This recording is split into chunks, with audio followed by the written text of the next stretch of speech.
Reflections. Mimetic Desiderium Part 2. Excerpts from Desire in Rene, Girard, and Jesus by William L. Newell. This is the art of contentment, not to seek to add to our circumstances, but to subtract from our desires. Jeremiah Burroughs. Triangular desire begins when desire for another's mate or for his possessions is the heart of conflict, and it begins in desire become mimesis, intending to acquire the rival's mate or things.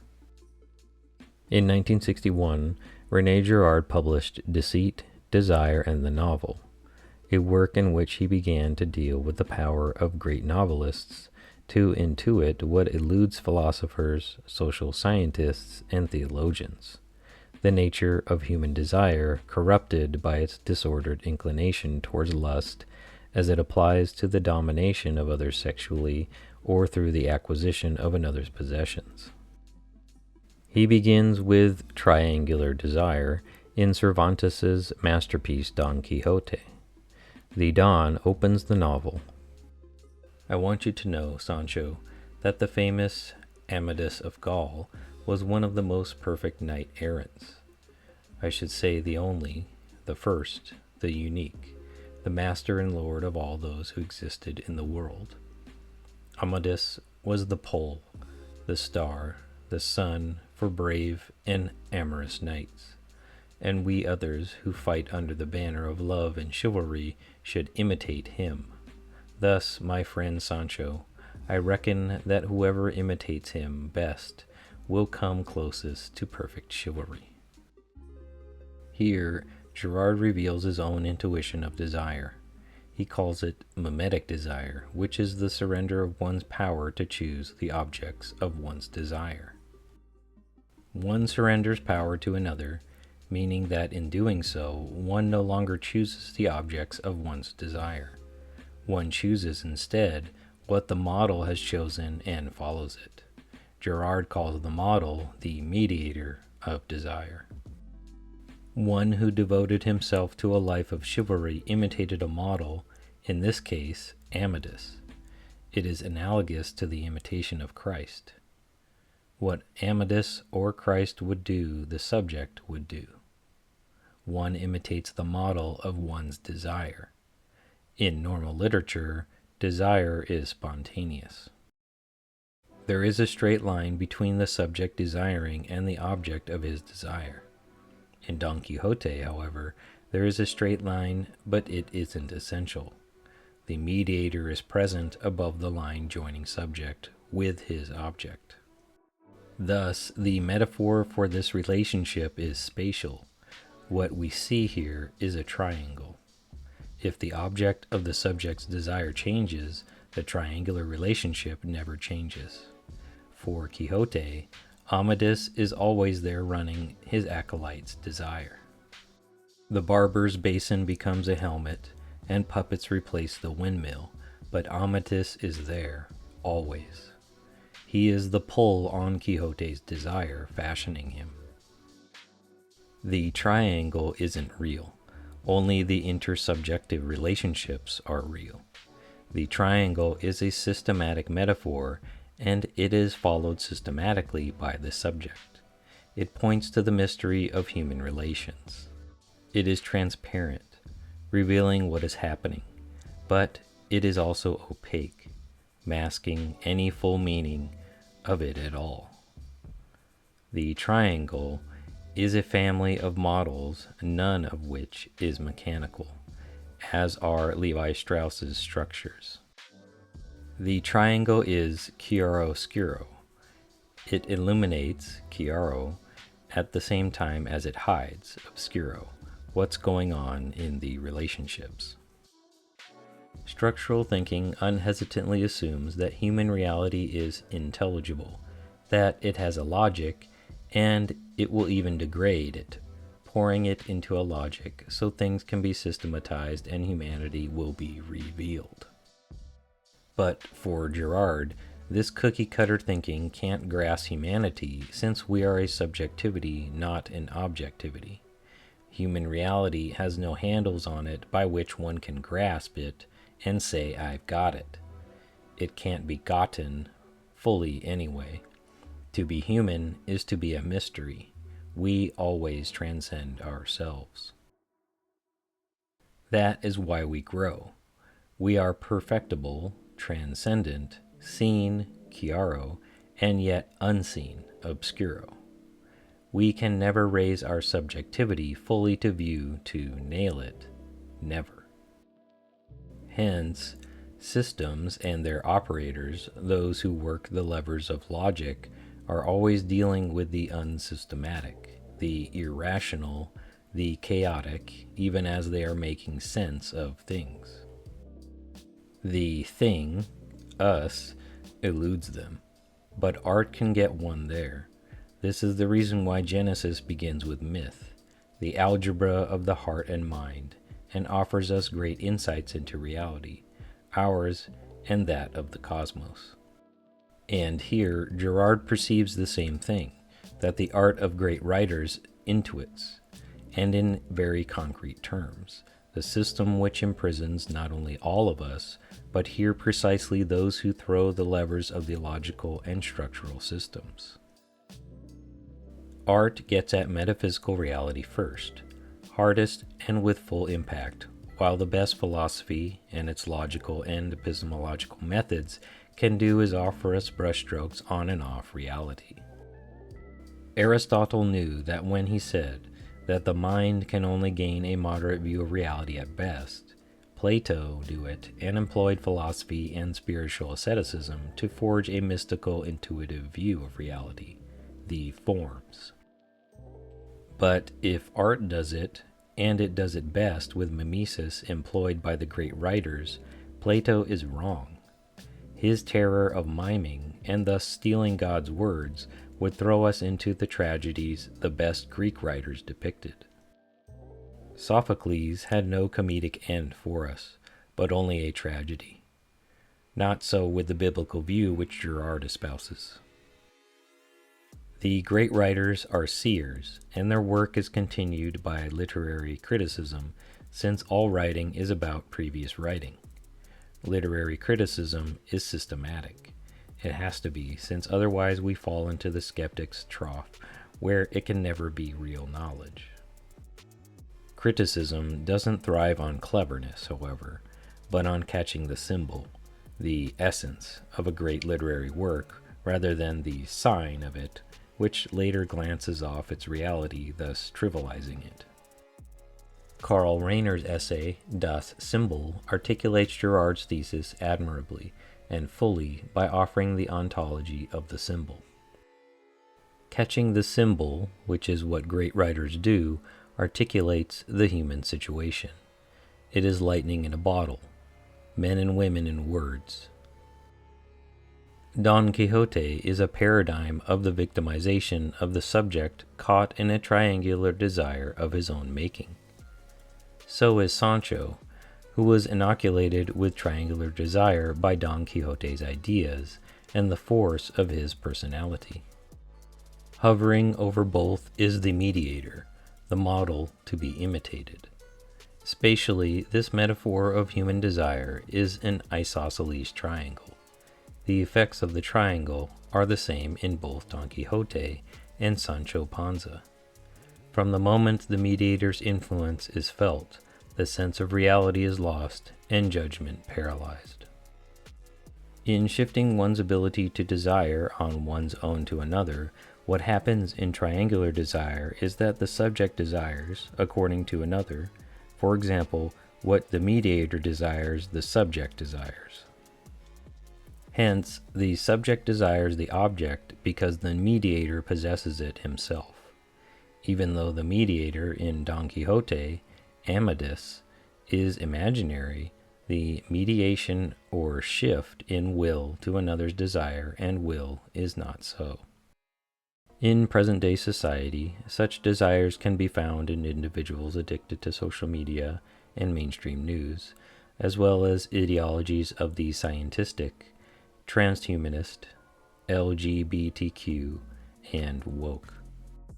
The same ignorance, The same inconsistency, the same absence of individual reaction seems to make them fated to obey the suggestion of an external milieu, for lack of an autosuggestion from within. Girard goes on to say that in all of this, their goal in life is to see themselves as they are not. They imitate, acquisitive mimesis, everything that their mediator has and does. They affect the same gestures, dress, way of speaking, etc. They are vain people, drawing all their inner life from others since they have rendered themselves completely devoid of self-creation. Mimetic acquisitiveness is the root of rivalry and violence among people. Girard's thesis is that this is so since the beginning of things. Cultures began with mimetic rivalry and violence, and at that only leads to the dissolution of not only individual relationships, but of whole societies as well. To obviate this possibility and to keep things together socially, people seek out a scapegoat and either exile, humiliate, or kill him. Order restored. Vanity creates rivals. The mediator himself is a rival created by vanity. That very vanity demands the rival be defeated. It is important to note here the imitation of Christ can be a healthy desire when the soul pursues Christ's perfection within him or herself. The kingdom of heaven is within you, not out there where one cedes one's most precious human endowments, desire and will, to another without really desiring and willing to change within oneself. You have been the light of the day. You brought such light into the room. Thank you very much We appreciate for coming into this room. These are depictions of inauthentic human beings, those who follow another since their own lives are so empty, but not to fill up the emptiness, but to keep it empty and even render it morose through mimetic rivalry. In either the secular or religious realm, the rival, even Jesus, ends up being hated, abandoned. That's what I wanted. Yeah. At this point, we are at the heart of perverted desire. The essence of desire is that it is supposed to be homegrown, autogenic. Triangular desire emerges from a person who is empty of self and takes its perfections from others, allogenically generated.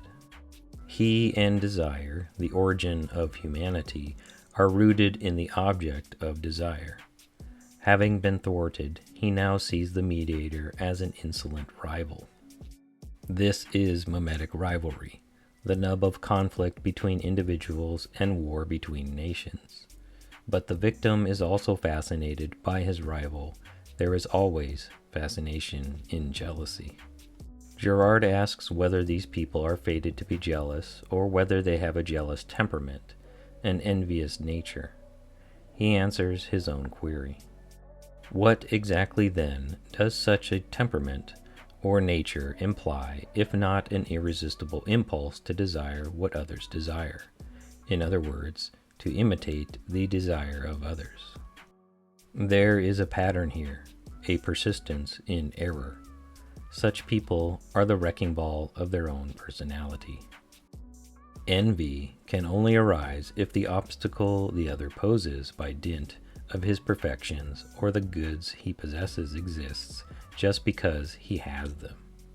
Envy requires a failure to acquire when we've tried very hard to possess the goods in question and, as a result, feel utterly impotent. There is self-deception here. One is the cause of one's own impotence and is blinded to that fact.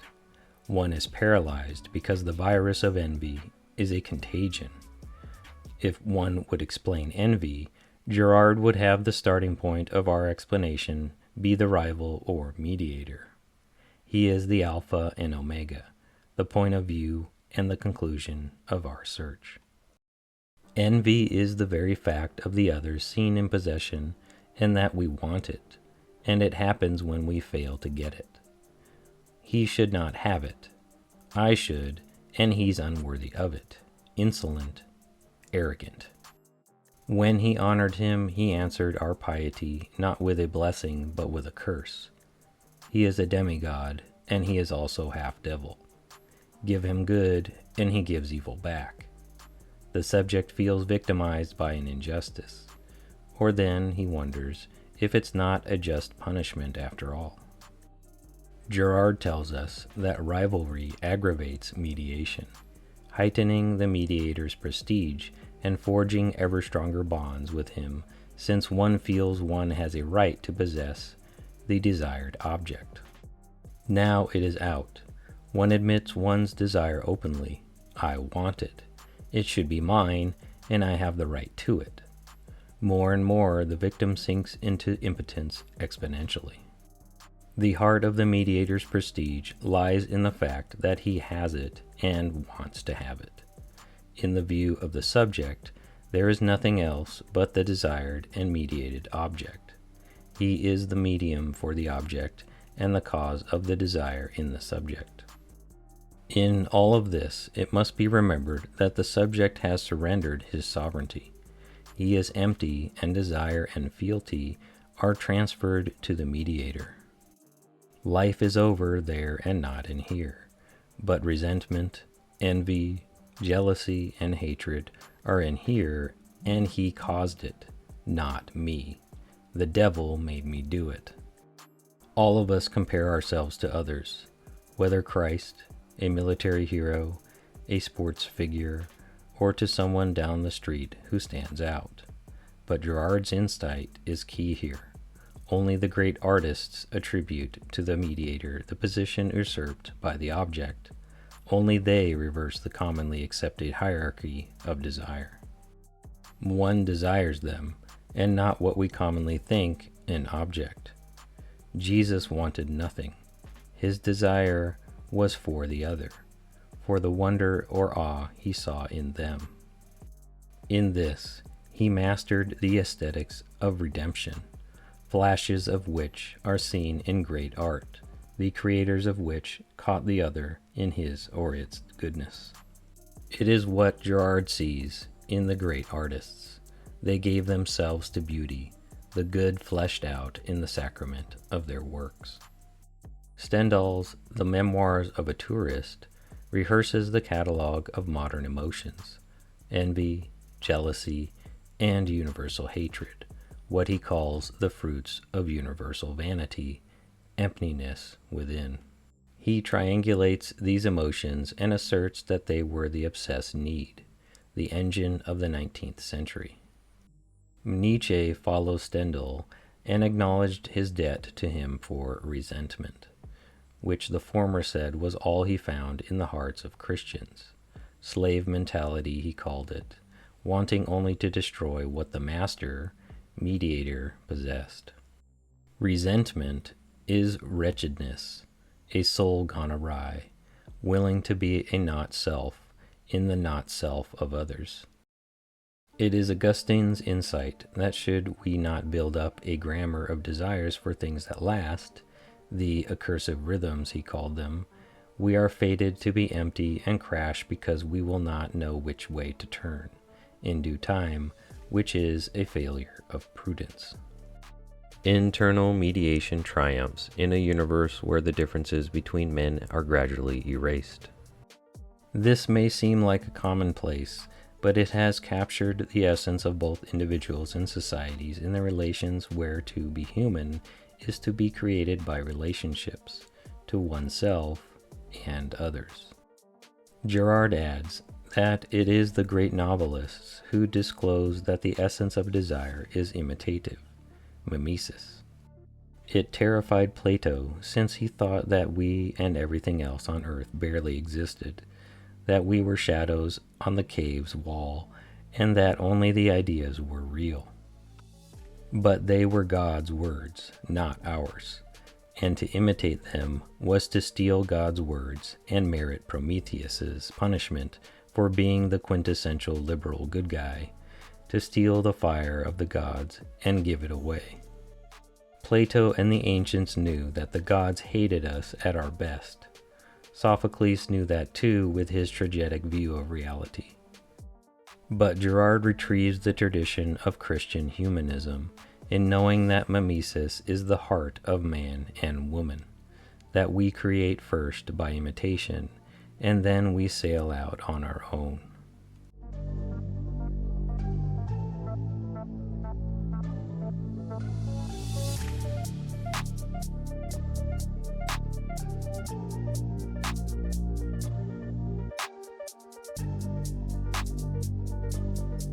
Thank you so much for watching. If you found this content to be useful and or meaningful, I urge you to please like, share, and subscribe. I am also on Rumble and Patreon if you feel led to subscribe to those channels as well. Thank you again, and God bless.